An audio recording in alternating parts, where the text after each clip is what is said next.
A new study has thrust the United Kingdom into the spotlight, revealing startling figures about illegal migration. Let's explore the details and implications of this report, starting with the first question. How many illegal migrants are estimated to be in the UK? Picture this. Between 594,000 and 745,000 people living in the shadows, unauthorized and undocumented. That's the estimate provided by Oxford University's Compass Center and 17 other international universities. To put it in perspective, that's roughly 1 in every 100 people in the UK living here illegally. Now compare that to our European neighbors. Germany, often seen as a haven for migrants, trails behind with an estimated 700,000. France, a mere 300,000. Italy and Spain hover around the mid-400,000s. The UK stands alone at the top of this list, a dubious distinction that has set tongues wagging and politicians debating. But wait, there's more. These figures don't even include asylum seekers, those brave souls who've crossed the channel in small boats, risking life and limb. Most apply for asylum upon arrival, so they're not even counted in these staggering numbers. And how does this compare to recent channel crossing numbers? Speaking of channel crossings, let's talk about October 5th, 2024, a day that will go down in the history books of British border control. 973 migrants, 17 small boats, one record-breaking day. This brings the total for 2024 to a whopping 26,612 people. That's a 5% increase from last year, folks. But hold your horses. While these numbers might seem astronomical, they're actually 21% behind the record set in 2022. Small comfort, perhaps, but it shows the ebb and flow of this ongoing crisis. Now the question arises that what are the human costs of these dangerous crossings? Now let's pause for a moment of somber reflection. On that same record-breaking day, tragedy struck. 4 lives lost in the unforgiving waters of the Channel, among them a 2-year-old boy, trampled to death in an overcrowded dinghy. 90 people crammed into a vessel designed for far fewer, desperately seeking a better life. It's a stark reminder of the human cost behind these statistics. So how are different political parties approaching the issue? In the political arena, the gloves are off. Labour, now at the helm, is talking tough. They're pledging £75 million for border security, promising to smash people smuggling gangs. Picture it, a new border security command, working hand in hand with European and G7 partners. Counter-terror powers for law enforcement. It's a bold vision, but will it be enough?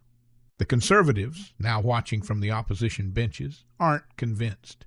They're crying foul over the scrapping of the Rwanda scheme, arguing it removed a crucial deterrent. Their Illegal Migration Act, giving the Home Secretary powers to detain illegal migrants, faces its own challenges. After all, where do you put tens of thousands of detained individuals? The Conservatives previously introduced the Illegal Migration Act, which gives the Home Secretary powers to detain illegal migrants.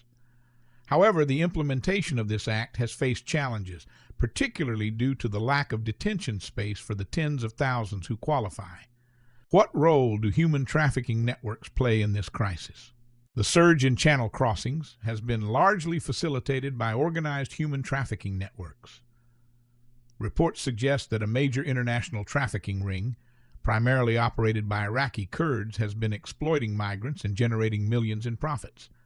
A recent court case revealed that this network alone is believed to have made £5 million from these dangerous crossings. However, efforts to prosecute these traffickers have been hampered by procedural errors.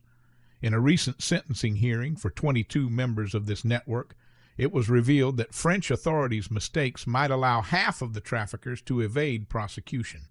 Even more concerning, 8 of those members who were already under judicial supervision have disappeared, raising fears that they could restart their criminal operations. How are international efforts being coordinated to address this issue? Recognizing the transnational nature of this crisis, the UK and other G7 nations have stepped up their cooperation in combating human trafficking. They have developed an anti-smuggling action plan that focuses on joint investigations, intelligence sharing, and cracking down on the smuggling networks that facilitate these crossings. The plan also includes working collaboratively with social media companies to monitor online platforms and prevent them from being used to advertise migrant smuggling services. This acknowledges the role that digital platforms play in facilitating these illegal activities and aims to disrupt the communication channels used by traffickers. What economic impact do illegal migrants have on the UK? The economic implications of illegal migration are complex and multifaceted. While illegal migrants often contribute to the economy through their labor, they typically operate outside the mainstream tax and benefits system.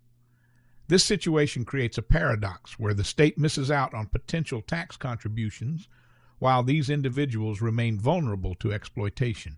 Dennis Kieran's, a senior researcher at Oxford's Compass Migration Center, emphasized the importance of understanding this dynamic. He noted that illegal migrants are living and working in the UK, but operating outside the mainstream tax and benefits system. What that means is the state is missing out on their contributions to the public purse while they end up at the fringes of society, at risk of exploitation and destitution. This underground economy has sparked discussions on the need for improved assessment and integration strategies. Some experts suggest that the UK could learn from systems in countries like the US and Italy, where efforts are made to better integrate illegal migrants economically and assess their contributions more effectively. What solutions are being proposed to address this crisis? Various solutions have been proposed to address the illegal migration crisis, reflecting different political and ideological approaches. Increased border security. Both major parties advocate for strengthening border controls, albeit with different emphases and methods. Tackling smuggling networks. There's a consensus on the need to dismantle the criminal organizations facilitating illegal crossings. International cooperation. Improved collaboration with European partners and origin countries is seen as crucial in managing migration flows. Legal pathways. Some argue for creating more legal routes for migration to reduce the incentive for illegal entry. Integration and regularization. There are calls for better strategies to integrate existing illegal migrants and potentially regularize their status under certain conditions. Addressing root causes. Long-term solutions focus on addressing the factors driving migration in source countries through development aid and diplomatic efforts. Deterrence measures. Controversial proposals like the Rwanda scheme aim to discourage illegal entry by removing the prospect of settling in the UK. The revelation that Britain has become the illegal immigrant capital of Europe presents a complex challenge for policymakers, law enforcement, and society at large.